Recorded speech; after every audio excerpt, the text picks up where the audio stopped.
Yeah. A 1 for 1? I Or think 2 he's for... 3 for 3. Holy, that's actually impressive. Like some people was like, I played in one open and I won it. Yeah, like, I have a friend from Arizona who played in. At the time, he won his first open. Yep. He's like, I've won every open I played. This stuff's easy. I'm like, play it a couple more, see how many more you win. I forget who it was that was also doing pretty well. It might have been Cedric. Somebody was. I wish I could remember who it was. I think that we are almost ready to be doing it.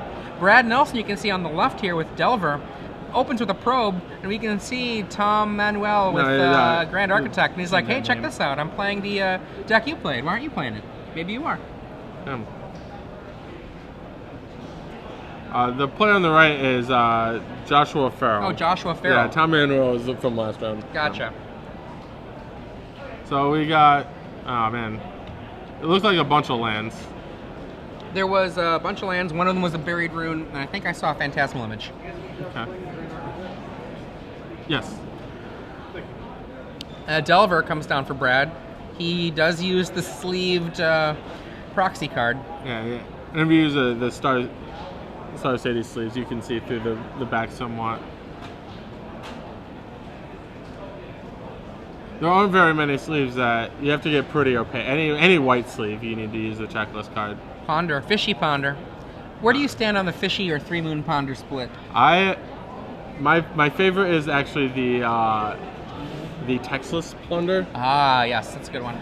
I am very, very upset that I actually lost my set.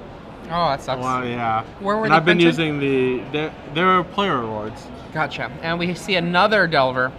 So and that was from he kept those 3 cards on top. So probably flipping. One of the just absurd starts of this deck.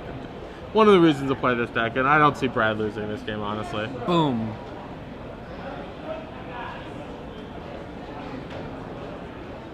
It is fair for him to say wait, because maybe he could do Thought Scour. Yeah, Though to be fair, if I were Josh, I would have definitely had a Thought Scour like at a different moment. Dismember. Image, Dismember, 3 lands, and a card on the bottom that... Not tell, but yeah, in for 6. One's getting dismembered, probably. I would have definitely dismembered in response to that, just in I case would have dismembered on my main phase. Yeah, something, so that you can do it. Yeah, he was tapped out. Yeah, just because it's an instant doesn't mean you have to. Yeah, End of your Turnitis doesn't get you anything. There's a probe of his own. I believe that it's either an image or a metamorph in his hand, but unless I'm wrong. Yeah, it better be. I was on 12 already, one from the first Delver hit, 3 from that, and then 4 from Dismember. Yep, -8. Puts him on 12. So, I mean, he's staring down 9. Obviously, it's not going to be 9. But, like, even if he has to, like, Snapcaster Dismember the Delver, which he should do right now, if he has it, if that's his play. I think that's pretty thing. I think he's thinking about Snapcaster Dismember versus Metamorph. I think he's doing the math about which is more efficient. Yeah, which one of them gets him less dead? Because he's gonna pay some Phyrexian mana. Yeah, I mean. So. I think he's gonna go with Snappy Dismember and make him Brad show him like a Gut Shot or a Vapor Snag to hit. Yeah. With the Geist. But if that is the case, we're gonna see one thing I did not think we would see: a Geist of Saint Traft attacking. I was gonna say. Yeah. Here it is. Already proven wrong. Snappy Dismember. All right, so he could go as low as 1 life if Brad has a Vapor Snag. Let's pretend for a second that Brad does not have a Snag or Gut Shot. Would you attack? It's almost hand dependent. And is he given the opportunity? He's probably got another Geist. Yeah, if another Geist, even like a Moorland Haunt, although he has plenty of fuel for that. There's a... Yeah, obviously. I think I would attack regardless of situation, actually, because, like, you don't think, like, you're going to get too much... oh, man. Angel, Sword, and Dismember. A Sword of War and Peace. Restoration Angel, waiting for a mana. And maybe a concession? Maybe the 30-second pause before the concession. It's like, man, does he really have a Geist of Saint Traft in play? Well, it looks like he's got something. It's like, do I want to go to 2? I mean, yeah, if he drew like another probe, does he want? You got a Phyrexian meta. What the? I mean, the game's over then. Oh, he's got a Vapor Snag in his hand, so he could go Snapcaster Vapor Snag. Right. Okay. The Snapcaster will get dismembered. Yeah. Vapor Snag. Boom. Yeah, Brad drew a 4th land, so this Angel's coming down, and that's probably going to end it too. Oh. So Josh is on 2 now because of the actual Geist. Yeah, there are no outs at this point for him. Yeah, it'd have to be like pretty crazy combination. There we go. Outs, yeah. And so none of the 8 clones. Yeah, lightning quick. Yeah, none of the 8 clones. What do we do now? Do we bring in Steel Sabotage if you're Brad Nelson? I think Absolutely. You do. Do you bring in your own Phantasmal Images? I don't have a problem with that against cards like Wormcoil Engine. I mean, just doing something like this where you're like, Phantasmal Image your Wormcoil, bounce your Wormcoil seems just fine. Yeah, that's been a play in the Delver toolbox. Yep. Toolbox for a long time. Well, this is interesting. Divine Offering, Divine Offering. Huh. Uh-oh. 2, 3, 4, 5, 6, 7, 8, 9, 10, 11, 15. Huh. Let's hope he has 2 Divine Offerings on the sideboard. Let's hope. On the other side, for Josh. We have 2 Ratchet Bombs, 2 Mental Missteps, and that's pretty much it. The cards are I don't think we'll see Surgical Extraction. I hope not.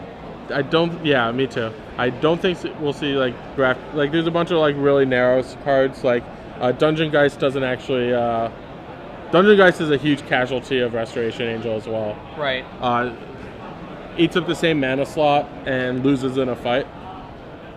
And also, like, you can use Dungeon Geist, Restoration Angel to reset, like undo opposing Geist. You know, I don't mind Negate. Honestly, like, I feel like a lot of what the Delver deck does, getting something through, casting a spell, having them leak it and going Negate can be huge. Or having them snag you and you going Negate. Like, I don't mind Negate in this matchup. Yeah, Brad, in his article this week, he did a sideboarding guide, and I feel like he took out all the Wormcoil engines. Interesting. I can find that. And they're siding up, shuffling.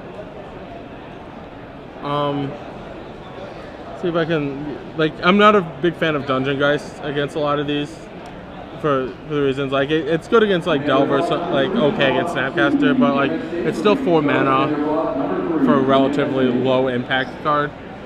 It only gets the cards that cost a lot less. It doesn't get cards that cost the same amount.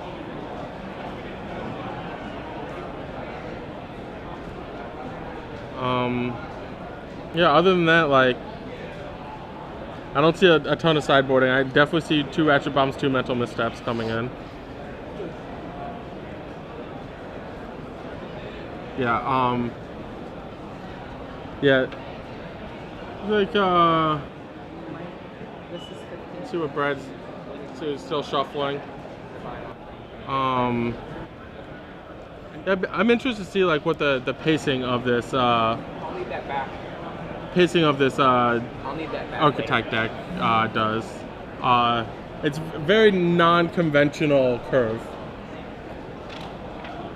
I mean, I think there's a huge advantage here for Brad, just simply because knowing the deck. Yeah, I mean, I'm sure that Brad played against Delver so many times, and in my experience, one of the best ways to get good at playing a deck is to play the opponent deck against the deck you want to pilot. Oh yeah, absolutely. That's a whole one of the big things on testing. If you're gonna test for a tournament, play all the decks. Don't just play the deck even if you know what you're gonna play.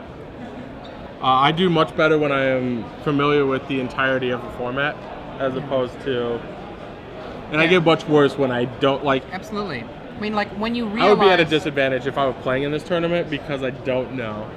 Well, and when you realize things like this, having played the matchup, when you start trying to win from the enemy's perspective, you can be like, oh, well, actually, if things are going well for them, this is the path that they're going to go down.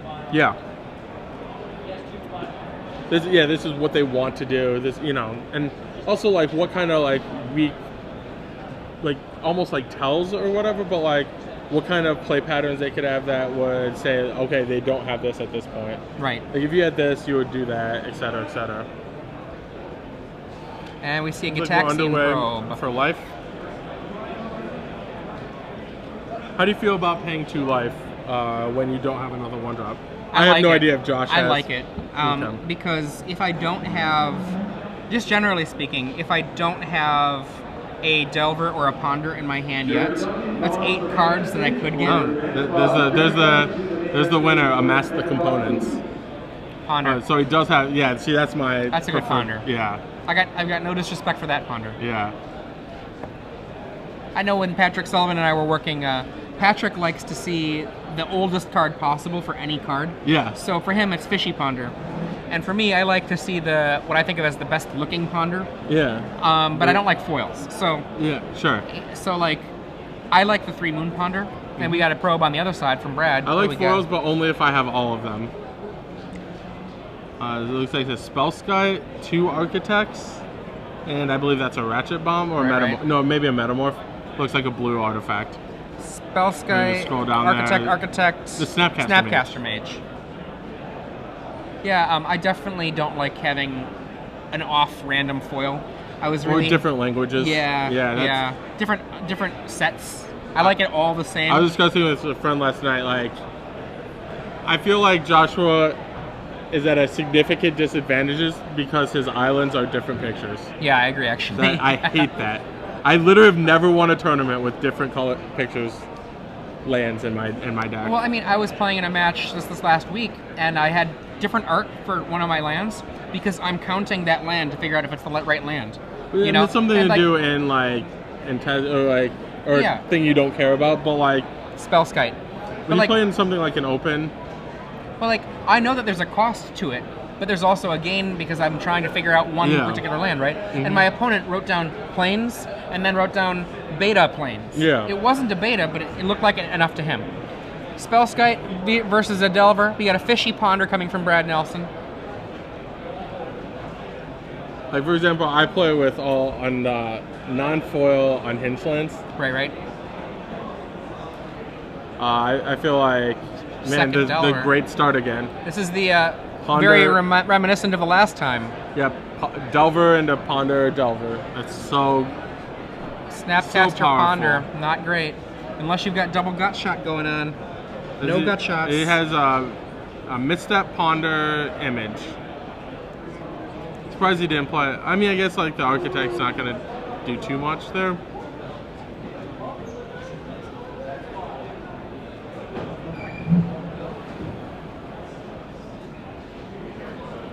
Yeah, wonder if he's going to keep... Would you keep this Ponder? It has misstep, another Ponder, and an image. Your hand is... No, would not keep it. And the basic reason is this. It's likely we're going to have 2 guys in the air coming at you. The missteps to the party too late. The image is too fragile. Like... I agree 1,000%. And you cannot win the game if you keep that Ponder. Yeah, and he kept it though. Yeah. I mean, you can use the other Ponder to draw into cards you actually need, like a Ratchet Bomb, Vapor Snags. That's the only argument for it, is if you're trying to hunt for, like, he's got 2 Ratchet Bombs, so... Mm-hmm. But like, you still get more draw steps if you shuffle. You have more shots at your Ratchet Bomb if you shuffle. And you can't win, like...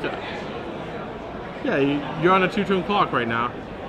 I don't even like that attack right now until I ponder, see what's coming. Like I want to know beforehand. Like even if Brad did something like end of the turn, cast a Snapcaster. There's not any. Okay, there we go. Image that we expected to see before, which can die a million ways. Right, and the other unfortunate thing for Josh is that it's getting Nano Leaked. So Brad, like this would be a good tell. If you play Delver, you know Brad doesn't have a Vapor Snag. Yeah. Absolutely.